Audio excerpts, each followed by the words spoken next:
Midwest Box Trucking. I just had a load cancel out of Moni, Illinois. I was picking up a short run. It canceled because staff went home, and pretty much they gave me the 175 tono for the run. But that's not the reason why I'm making this video. While I was at the facility waiting for ROC to call me back to cancel the load out, I ended up running into and talking for a little while with another driver that was picking up a load. He was in a box truck as well. And we were just talking about different things about Amazon Relay, how it was a couple years ago, the current rates, and more specifically, something that I want to talk to you guys about today is Amazon Relay's performance score metrics. And like I said, me and the guy was talking for maybe 20, 30 minutes, just kind of comparing business practices and what each of us thought were good rates. And I was kind of impressed because I finally ran into, I'm always happy to run into a guy that knows his worth, and just so happened I was looking at a load and he ended up getting one of the loads that I was looking at. It was going 121 miles and it was on the board for $589. But it only gave 42 minutes to get to the facility. And I was about 45 minutes away. So I was actually waiting for them to change the time on the load. And the guy that was at the facility that I was speaking with, he ended up, which is something that I've heard in the past, he saw the load on DAT. So he called the number on DAT, made an offer on the load, and he got it for $625. When it disappeared from the load, I saw it at $589, which I would have gladly ran it for. And that's what I was kind of talking to him about. And he was saying, oh, well, he didn't really want to run it for under 600. And I was kind of impressed because I'm like, most people, that particular load, they'll take it for less than $500. But anybody that knows, they know. On a regular basis, this particular load goes for $575 or better. So I was explaining to him, hey, I would have took it for $589 had they switched it from the 5:15 a.m. pickup to 6:15 a.m. I would have gladly ran it.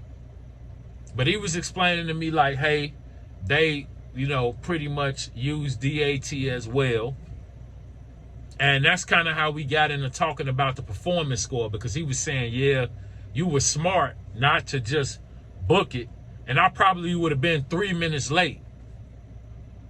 But Amazon is so strict with their performance score metrics that you can be 1 minute late.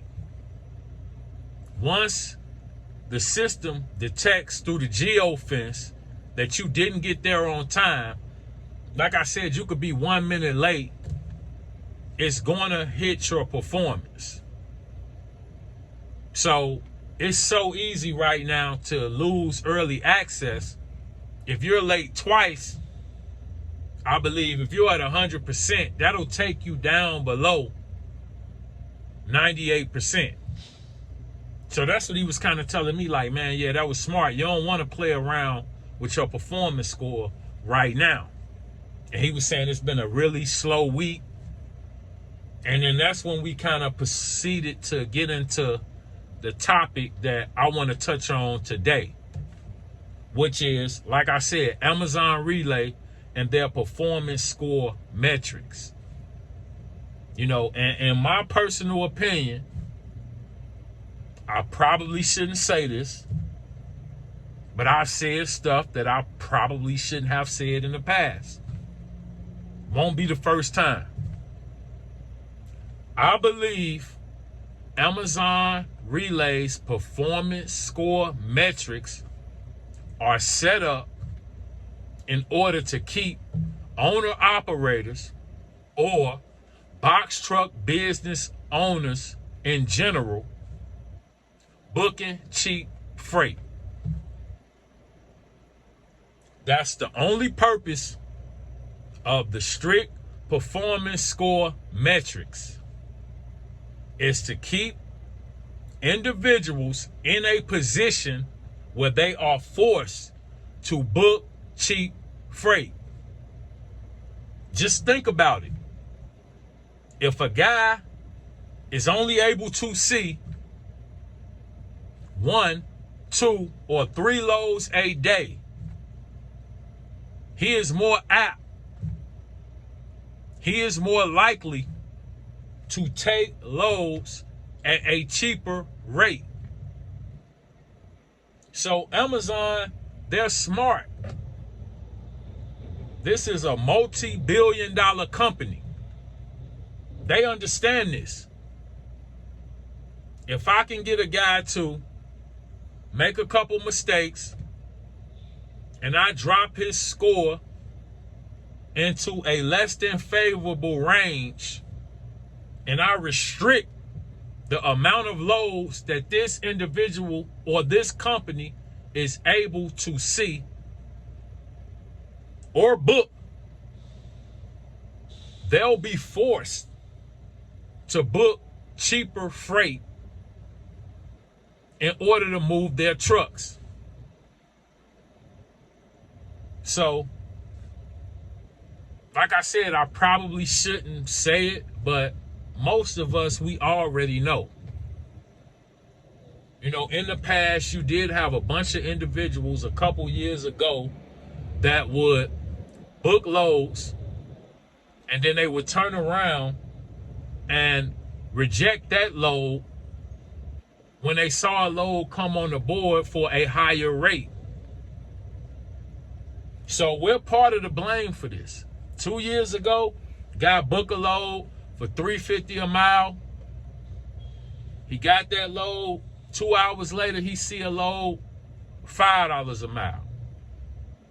He reject that load for $3.50 a mile, booked the load for $5 a mile.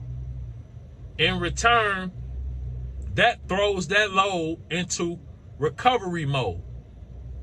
If that load's rejected by the driver within 2 hours of the start time, Amazon will pay 2 to 3 times the average going rate to move that load. So Amazon got smart. They made it where if you rejected a load, it impacted your score so greatly that it stopped individuals from that practice.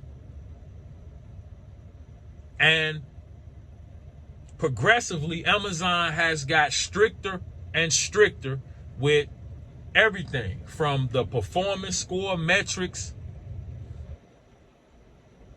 into a bunch of other things. You know, Relay in general has changed over the course of, I would say, more so the last year. We've seen more changes with the app,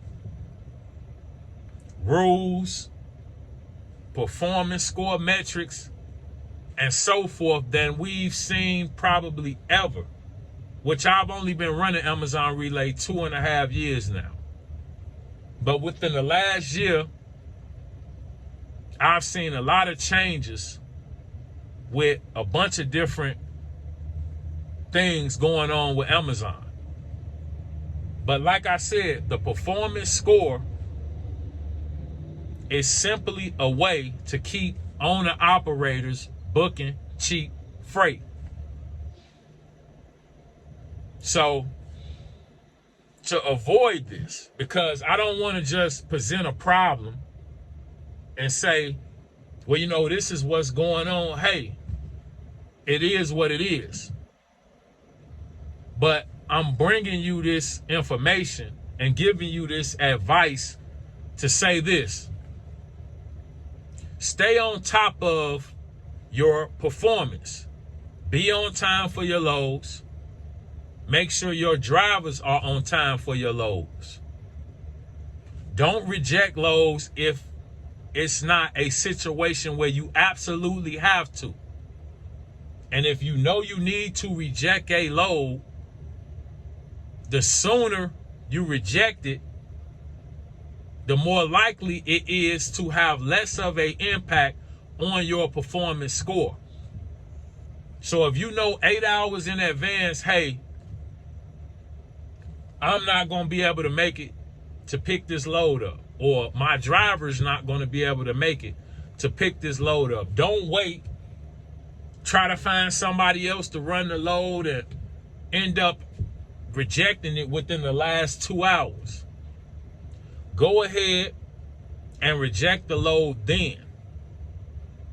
8 hours out, it's going to have way less of an impact on your score than if you rejected that load within 2 hours of the pickup time.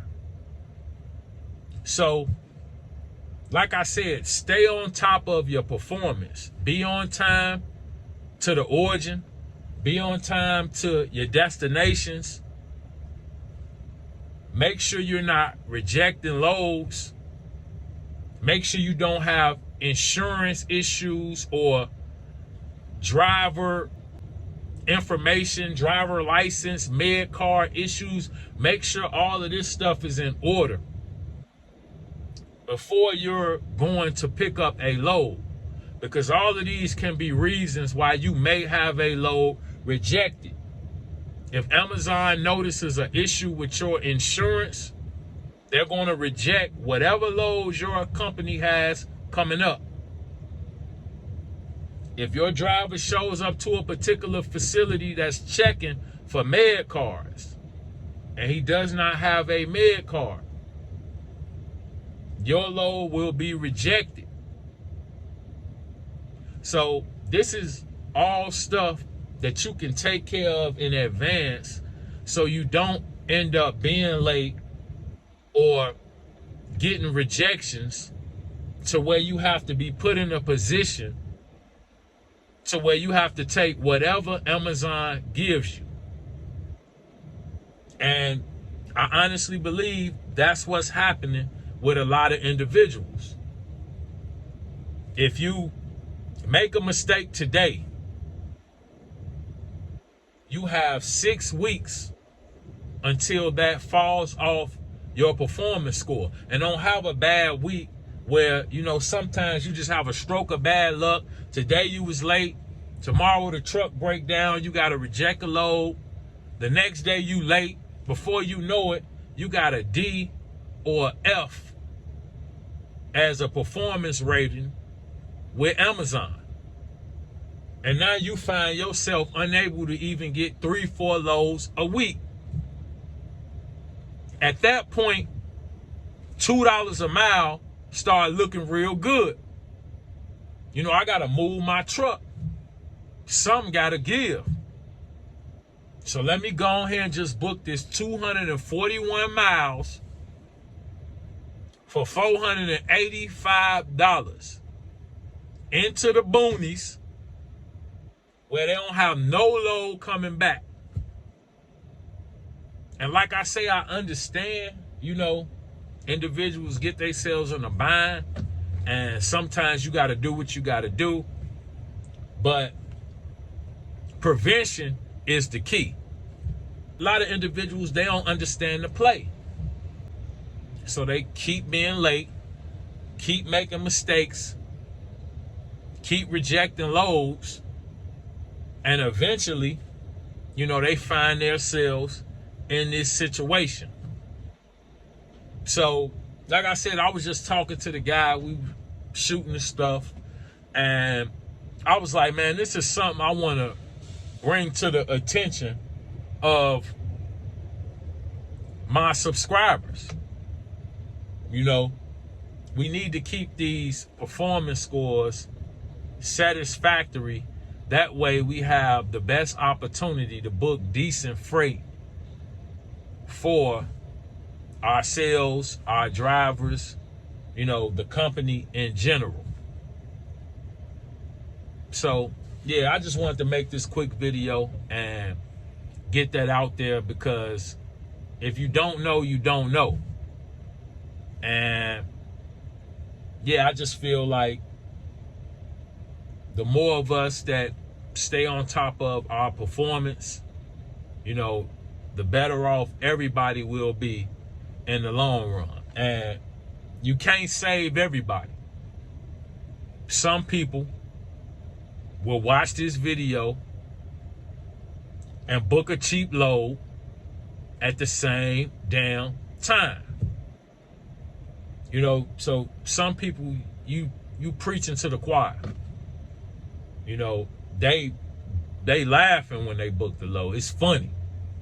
Oh, they still complaining. $2.33 a mile. So, like I said, those individuals, you have to let them do them. You can't save everybody. But the individuals with common sense and that want to be effective business owners, this was for you guys. So, as usual, you guys stay safe out there. Take it easy and have a good one. Appreciate you.